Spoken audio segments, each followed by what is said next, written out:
अलीकडे गेल्या वर्षभराच्या काळात असे अनेक गुन्हे घडत आहेत की ज्याच्यात पोलिसांचा धाक राहिलेला नाही.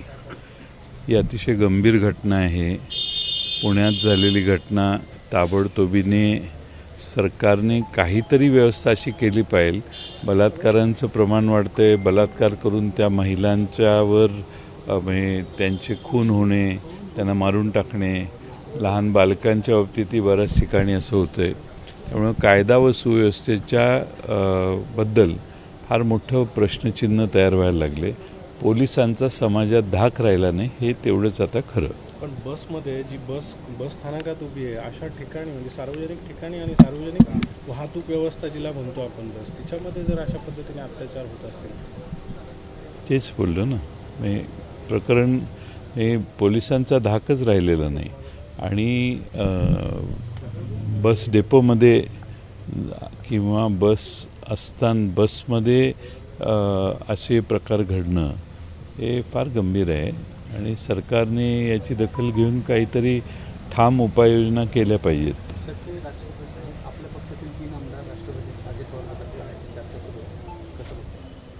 अहो तुम्ही कोणाला कुठल्या कुठल्या पक्षात पाठवता? तुम्ही मीडियाच बातम्या तयार करता. कोण कशाला कुठं जाईल? तुम्ही आता 3 आमदार कोण आहेत? नाव आहेत?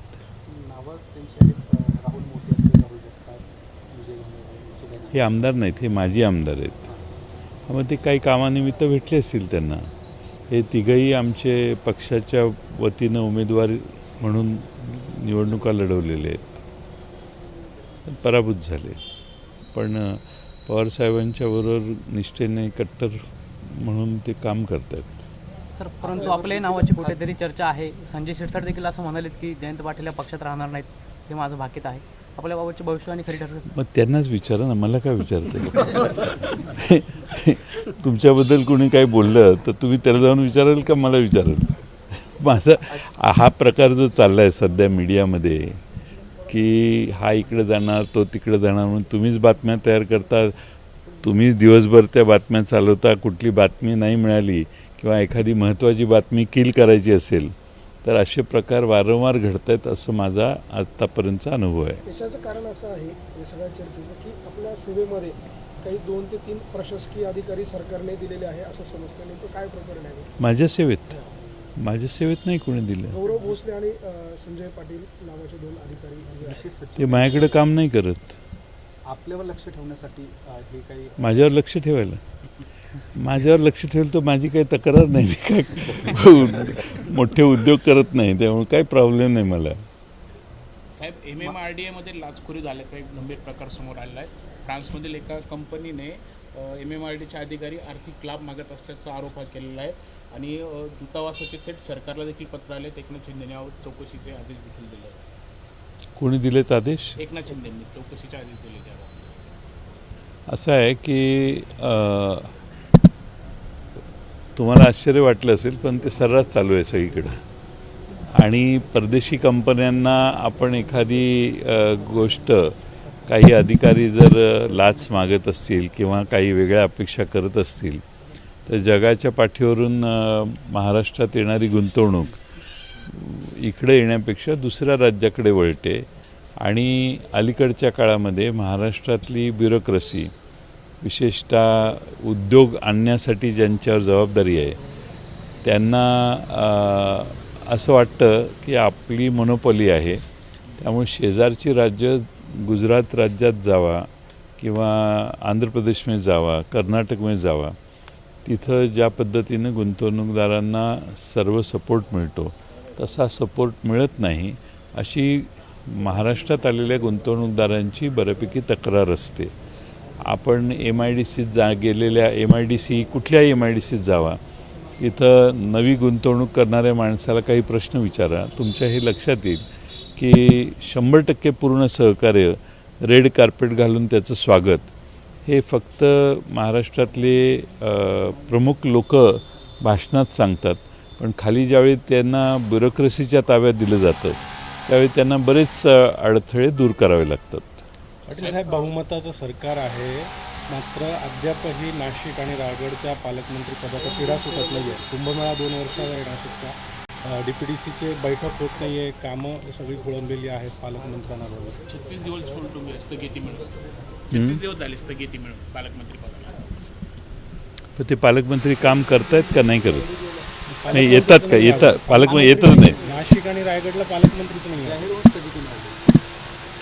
आमच्या पक्षाच्या काही कार्यकर्त्यांनी मगाशी मला सकाळी सांगितलं की सरकारचं रायगड आणि नाशिक या दोन्ही जिल्ह्याकडं किती दुर्लक्ष झालं आहे आणि दुर्लक्ष करून पालकमंत्रीच या जिल्ह्यांना देण्यासाठी सरकारने अजून तत्परता दाखवली नाही.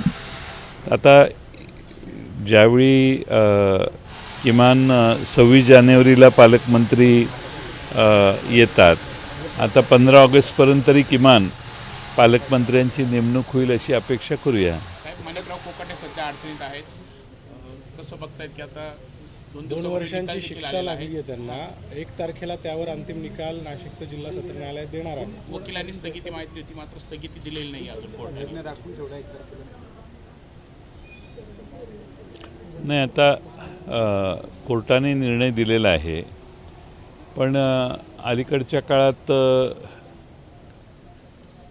कोणाचा गुन्हा मान्य करायचा नाही, कोणाच्याकडून झालेली चूक मान्य करायची नाही आणि त्याकडे पूर्णपणाने दुर्लक्ष करायचं, अशी सरकार चालवताना अनेकांची भूमिका आम्हाला दिसते आहे सरकारमधल्या. आता कोर्टानेच निर्णय दिलेला आहे, त्यामुळं आता बघू पुढं काय होतंय. पण आपण जिथे उभे आहात तिथून अगदी काही अंतरावरच ज्या सदनिका त्यांनी खोटी ॲफिडेव्हिट, खोटी कागदपत्र आणि अत्यल्प उत्पन्न दाखवून स्वतःच्या नावे घेतलेल्या होत्या, सरकारची फसवणूक केलेली होती आणि त्या प्रकरणात ही सगळी शिक्षा झालेली आहे, असे काही प्रकार गेल्या काही काळात समोर येत आहे. याकडे कसं बघताय की राजकीय वर्चस्वाचा फायदा घेऊन अशा पद्धतीने गोरगरिबांचे फ्लॅट्स किंवा त्यांच्या सदनिकावर डल्ला मारण्याचे प्रकार घडत आहेत? ठीक आहे, आता त्यांचं लक्षात आलेलं आहे, केस कोर्टात आहे. 20-22 वर्षानंतर, म्हणजे माणिकराव मंत्री नसताना, आमदार नसताना कधी ही केस फारशी आम्हालाही माहीत नव्हती. माणिकराव मंत्री झाल्यावरच बरोबर ती केसवर येणं आणि माणिकरावांच्या विरोधात निकाल जाणं आणि त्यांना आता मंत्रिपद सोडण्याची पाळी आणायच्या जवळ आणणं, हे सगळं कुणीतरी रचतंय, करतंय अशी शंका लोकांना वाटायला लागलेली आहे. झाली आहे ती चूकच झाली आहे, त्याचं आम्ही समर्थन करत नाही, पण 20-22 वर्षानंतर केसचा निकाल सत्तेत बसल्यावर लागतोय, याचं पत्रकारांनी जरा संशोधन केलं पाहिजे की हे आपोआप निकाल लागत आहेत का कुणीतरी गोळा करून ते निकाल आणण्याची व्यवस्था करते. काय अंदाज आहे? कोण रस्ते? नाही, मी माणिकरावांच्या या केसचा फारसा अभ्यास केलेला नाही, त्यामुळे मला त्याची काही तपशील माहीत नाही. एकंदरीतच माणिकराव कोकाटे असतील, धनंजय मुंडे असतील, यामुळे अजित पवार गट सध्या अडचणीत असल्याचं दिसून येतं. बैठका देखील वरती सुरू आहेत. अजितदादा त्याला आल्याचं बघायला मिळतं. त्याला आता असं बऱ्याच मंत्र्यांच्या बाबतीत बरेचसे प्रश्न आहेत, काहींचे प्रश्न पाईपलाईनमध्ये आहेत, पण सरकारने फारसं गांभीर्यानं त्याकडे घेतलं नाही, तर मग कुणी बॅकफूटवर आलं असं म्हणण्याची काही आवश्यकता नाही आहे. त्याकडे गांभीर्याने बघायचंच नसेल तर मग विनाकारण वेगळ्या अपेक्षा करणं अपेक्षित आहे असं मला वाटत नाही. साहेब, याच अनुषंगानं महायुतीतील काही आमदार मंत्री एकमेकांवर आरोप करताना पाहायला मिळते. अमोल मिटकरी देखील म्हणत आहे की तत्कालीन मंत्री असलेले संदीपान भुमरे यांच्या ओएसडीने 5 कोटींच्या कामासाठी 5 लाखांची मागणी त्यांच्या स्वतःकडे केली होती. त्यावेळी मुख्यमंत्री एकनाथ शिंदे. याकडे आपण कसे बघता तुम्हीच सांगा ना, तुमचा जॉब आहे याच्यावर तुम्ही मला कामाला का लागता? तुम्ही खरं म्हणजे स्वतंत्र पत्रकारितेने स्वतःहून त्याच्यावर भूमिका घेतल्या पाहिजेत ना. ह्याने काय बोललं ते त्याला विचारायचं आणि त्याने काय बोललं ते ह्याला विचारायचं. तुम्ही काय करणार? तुमची जबाबदारी आहे की नाही की मिटकरींनी एक भाष्य केलं, मिटकरींचं भाष्य हे फार गंभीर आहे. आता एका OSDने आमदाराकडे, आमदार असताना अमोल मिटकरींच्याकडून पैसे मागितले, म्हणजे 5 लाख रुपये. म्हणजे अधिकाऱ्यांची धाडस किती पुढं गेलेलं आहे की आमदारांच्याकडूनच पैसे मागतात. म्हणजे याचा अर्थ आमदार हे काम करणार आहेत आणि आमदाराला याच्यातून काहीतरी पैसे मिळणार आहेत, मग त्यातला मला वाटा मिळायला पाहिजे असा त्याचा अर्थ होतो. जरा लावा याच्यावर, जरा काम करा तुम्ही. यामुळेच अब्दुल सत्तार आणि जे मंत्री आहेत तानाजी सावंत हे मंत्रिमंडळात दिसत नाही असा देखील खळबळजनक आरोप अमोल मिटकर यांनी केला. याच कारणावरून त्यांना मंत्रिमंडळात स्थान नाही. काय त्यांची माहिती खरी असेल, आपण त्याच्यावर काय बोलणार. अमोल मिटकरी ज्यावेळी बोलतात त्यावेळी त्यांना काहीतरी माहिती असेल ना. संतोष देशमुख हत्या प्रकरणाचा विशेष सरकारी वकील म्हणून हां कोरडकर आहेत नागपूरला, त्यांना पोलिसांची सुरक्षा मिळालेली आहे. काय वाटतं आपल्याला की म्हणजे ज्यांनी इतिहासकाराला धमकी दिली त्याच्यात घराला सुरक्षा? खरं म्हणजे अतिशय गंभीर घटना आहे. अशा धमक्या देणाऱ्यांचा निषेध झाला पाहिजे. शेवटी इतिहासकारांनी आपली जुन्या कागदपत्रांवये काही मतं मांडली असतील तर त्याला मतं मांडून छेद देण्याचं काम कुणी करू शकतं. पण धमक्या देणं, घाणेरड्या शिव्या देणं हे प्रकार विशेषतः मोबाईलवरून, सोशल मीडियावरून प्रचंड वाढलेले आहेत. माझी तर सरकारला आग्रहाची विनंती आहे की सरकारने असा कायदा केला पाहिजे की मोबाईल उचलून जीभ टाळायला लावून काही बोलणारे आणि सोशल मीडियावर कुणाची कशी निंदा नालस्ती करणारे जे व्यवस्था आता सहजगत्या सगळ्यांना उपलब्ध आहे, त्यातून जे चुकीच्या पद्धतीचे रिमार्क्स मारतात, एकेरीपणाने शिव्या देऊन एखाद्याची संभावना करतात, त्या सगळ्यावर सरकारने कडक कायदा केला पाहिजे.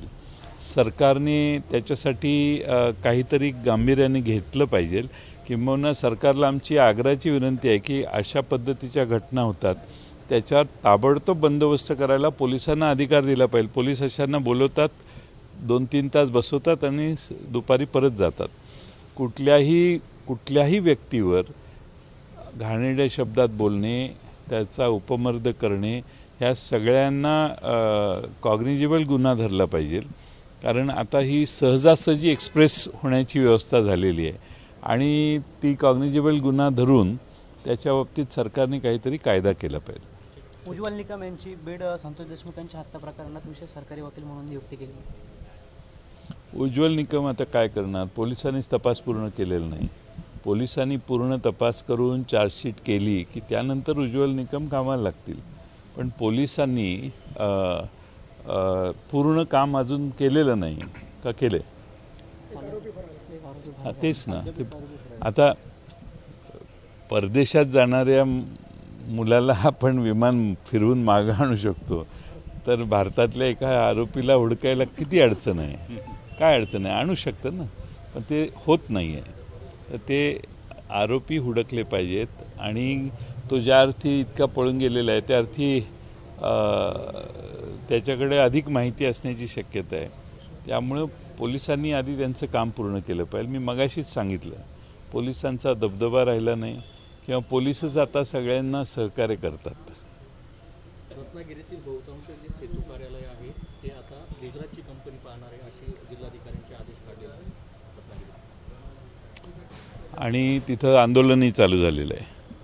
तिथल्या लोकांनी आंदोलन केलेलं आहे की महाराष्ट्रातली कुठलीही कंपनी द्या पण गुजरातची कंपनी देऊ नका.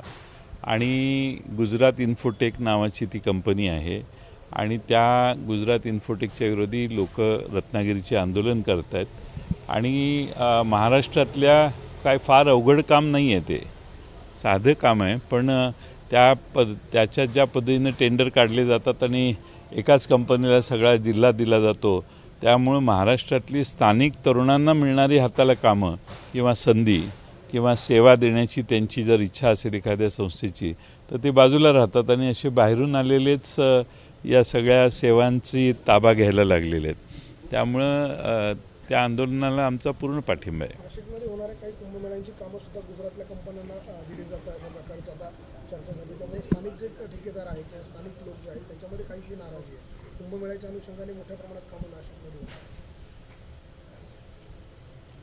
नाही, आता नाराज होण्याचा अधिकार राहिलेला नाही. इथले दोन्ही खासदार, जवळपास सगळे खासदार, सगळे आमदार हे एका बाजूनं निवडून आलेले आहेत.